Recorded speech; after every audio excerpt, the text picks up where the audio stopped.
Welcome back to Only Talk Sports. We talk sports every single day, or at least we try to. I'm Ernst Jeffrey. Subscribe to the channel if you like sports content. Hit that notification bell so you never miss another video. Week 14 in the NFL season is coming up this week. We're getting closer and closer to the playoffs. Every single NFL team, except the two teams that are on a bye this week, they've played 12 games. So we've only got 5 regular season games left until we get to the NFL playoffs. And there's a few teams that we know are probably going to make the playoffs and a few teams that we know for sure that aren't going to make the playoffs, like the Carolina Panthers, and a few teams that are still duking it out for those final wild card spots. But it's going to get more and more interesting as we get closer and closer to the end of the season. But I'm going to break down every single Week 14 game in the NFL and see which teams I think will win.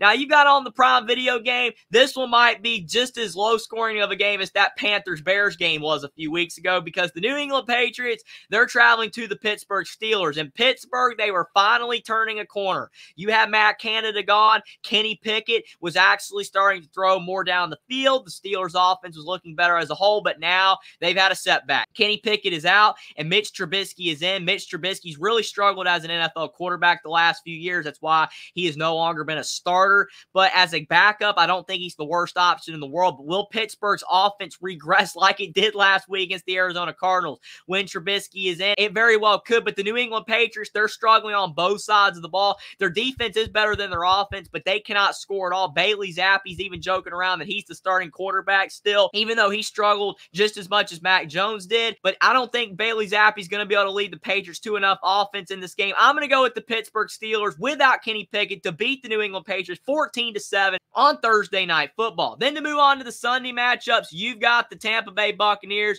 traveling to the Atlanta Falcons in a very important NFC South game. Tampa Bay's 5-7, and the Falcons are 6-6. I believe that the Atlanta Falcons defense is what's keeping them alive this season. Their offense is coming around just enough now that Desmond Ritter's back, but if it wasn't for Atlanta's defense, there's no way they'd be 500 right now. Baker Mayfield has not been healthy for the majority of the season. He's been in and out of the lineup. He's back now, but Tampa Bay's offense is not protecting with their O-line, and when he can get the ball out to Mike Evans, Tampa Bay's offense can be solid, but I don't believe that Tampa Bay is going to have a great offensive day with Atlanta's defense. I'm going to go with the Falcons to get a very important win in the NFC South over the Tampa Bay Buccaneers, 17-14. Then you got the Detroit Lions traveling to the Chicago Bears. Detroit's been a bit shaky lately. They lost to the Packers. Then they barely beat the Saints, even when Derek Carr went down late in the game. But Detroit, they were able to win that game last week against the Saints. Chicago's a whole different animal. They're not playing as well as the Packers and the Saints are right now. So since Detroit was able to beat the Saints, I think they'll be able to go on the road and beat the Chicago Bears 28-14,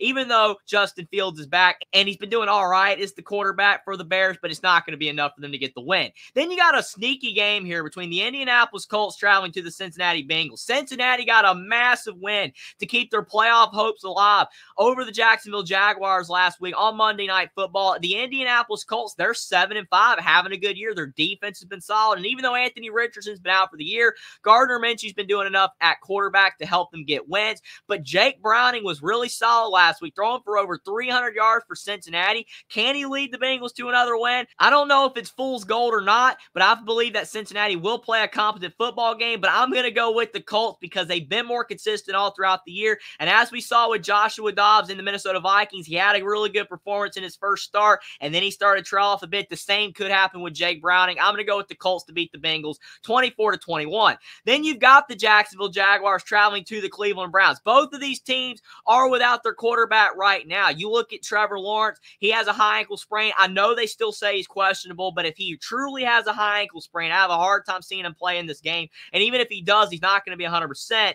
But I would think that Jacksonville should sit him and let him get healthy, and C.J. Beathard can come in and play for him. Or DTR, he's still questionable for the Cleveland Browns. Joe Flacco filled in for the Browns, but they were not able to get a win against the resurgent Rams last week. I think that Jacksonville with Trevor Lawrence or C.J. Beathard will be able to win this game over the Browns 21-17, but it's going to be a fairly low-scoring game because both teams are not healthy. Then you got the Carolina Panthers traveling to the New Orleans Saints. This is a pretty easy pick. You just just pick against the Panthers every week and you're going to be right. They can't win. Yes, they beat the Texans somehow a few weeks ago, but other than that, they've lost all of their other 11 games, and they haven't even been able to beat teams like the Titans and the Bucs in back-to-back weeks. Neither of those teams are really good, but Carolina just cannot score enough points. Bryce Young is really struggling. He is going to have to improve if he's going to be able to stay as the starting quarterback for the Panthers in the future. New Orleans, Derek Carr's been unhealthy just like Baker Mayfield, but their defense is going to be enough to shut down Bryce. It's at home as well. I'm going to go with New Orleans to beat the Panthers 17-10. Then you got the Houston Texans traveling to the New York Jets. New York's offense is abysmal.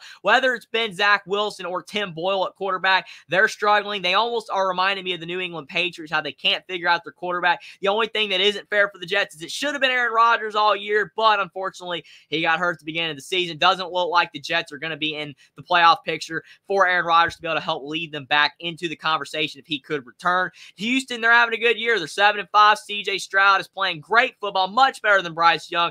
They have been one of the biggest surprises in the NFL this year, if not the biggest surprise. I think they're going to continue to play good football and be able to get their second win in a row after they were able to beat Denver last week with a 28-14 win over the Jets. Then you've got the Los Angeles Rams traveling to the Baltimore Ravens. The Rams are 6-6, and they got a big win last week over the Cleveland Browns to get themselves back into the playoff conversation. Matthew Stafford, he hasn't been healthy all throughout the season, but it looks like he's getting a bit more healthy. He played a really good game last week. Baltimore, those 9-3. Lamar Jackson, this is the longest that he's been healthy for the Ravens in a while. If he can stay healthy once the playoff season rolls around, I believe that the Ravens are going to be a dangerous team because Lamar Jackson, when healthy, is a really great quarterback, and he has not been healthy during this time of year for the Ravens in the past couple years. I believe that Baltimore's on a mission, and they're going to knock the Rams to back under 500 with a 31-14 win.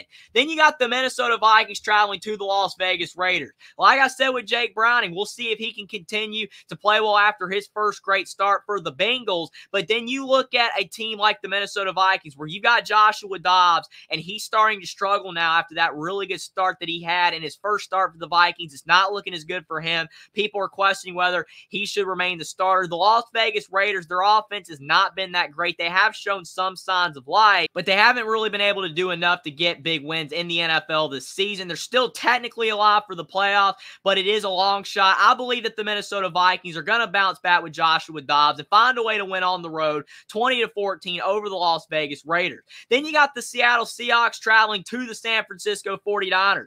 This could be a great game if Seattle shows up. The Seahawks played really well last week against the Dallas Cowboys, but they were not able to knock them off on Thursday Night Football. They're at 6-6. They really need a win if they want to stay in the playoff picture. They got all the talent in the world, but Geno Smith has not been able to find a way to do enough on the offensive end to help them get wins, and their defense just cannot slow down the opposing team enough either. Giving up 41 to Dallas last week wasn't that great. San Francisco, they're rolling right now. They started out 5-0, then they lost 3 in a row. Now they won 4 more in a row. As long as they can keep that hot streak going, Brock Purdy's playing immaculate football, and their defense continues to put pressure on the opposing offenses that they are playing like they did last week against Jalen Hurts. I believe San Francisco should easily win this game over Seattle 34-17 as long as the 49ers keep playing the way they have been the last few weeks. Then you got the Buffalo Bills traveling to the Kansas City Chiefs. Same situation here. Buffalo is 6-6. They have a really good team like Seattle, but they have struggled to get wins this year. They were not able to knock off the Philadelphia Eagles 2 weeks ago. That would have been a huge win for them. They were so close but couldn't get it done. Then they had a bye last week, but now they're playing at the Kansas City Chiefs, who, unlike the San Francisco 49ers,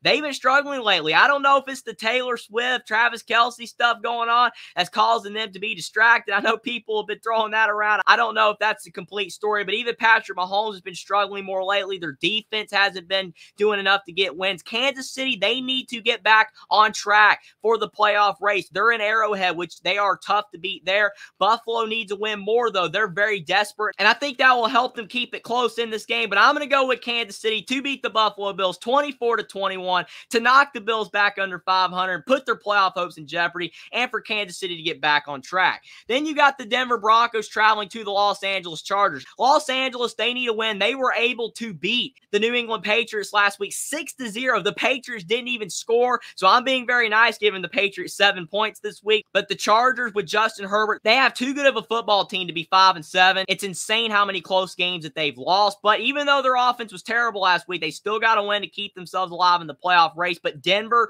even though they got knocked down last week, losing to the Houston Texans, Texans. They've won 5 of their last 6 games. Russell Wilson's been playing better football, even though he did struggle last week. But I don't believe that the Chargers are as focused of a team as the Houston Texans. I think Denver will be able to take advantage of that and get back to over 500 on the season and help their playoff chances with a 21-17 win over the Chargers. Then you've got the Sunday night football game. What a massive matchup between the Philadelphia Eagles and the Dallas Cowboys. This is one of the biggest rivalries in the NFL. These two teams do not like each other. Their fans don't like each other. And this is going to be a very physical matchup. Both teams going blow for blow. Dallas is at home, so they have the big advantage there. And the Cowboys have already lost to the Eagles this year, so you know that Dallas is going to want to get revenge and find a way to win. But Dallas has struggled to win big games. And the Eagles, I was all the way in on them, just like the San Francisco 49ers, but then they lost to the 49ers big time at home. It's not just that they lost, they got destroyed. I don't know if Jalen Hurts is 100%. He's been banged up a little bit lately. But Philadelphia, for them to win this game, they need to get pressure on Dak Prescott and slow him down. If they can do that, I think they can win.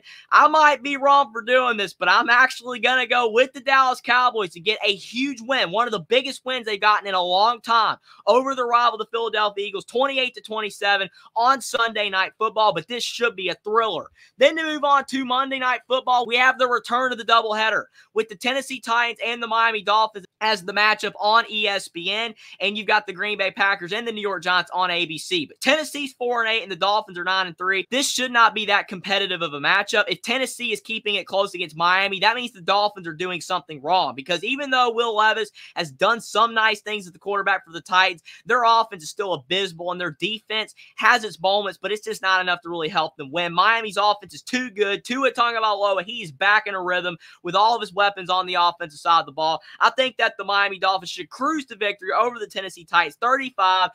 And then in the other game, you got the Green Bay Packers and the New York Giants. The Giants are 4-8. The Packers are 6-6. Green Bay is back in the playoff hunt because they got a big win last week over the Kansas City Chiefs. Jordan Love, he looks like he's on a mission. He's playing better football. New York's offense is abysmal. Tyrod Taylor looks like he's coming off IR, but the Giants have said that Tommy DeVito will remain their starting quarterback for now. But Tommy DeVito's really struggled, but you can't blame him. The Giants' offensive line is so bad that all of their quarterbacks have struggled this season to get any offense going. Green Bay, their defense is good enough to make an impact on that Giants' offensive line, and Jordan Love is playing more confident football lately. I'm going to go with the Packers to get back to over 500 and beat the New York Giants 21-10 in the other game on Monday Night Football. So those are the Week 14 games in the NFL. You've only got 2 teams on a bye this week with the Arizona Cardinals and the Washington Commanders. Both those teams will be in action next week, and that is the end of the byes. As well as we get closer and closer to the NFL playoffs, every team's going to be in action.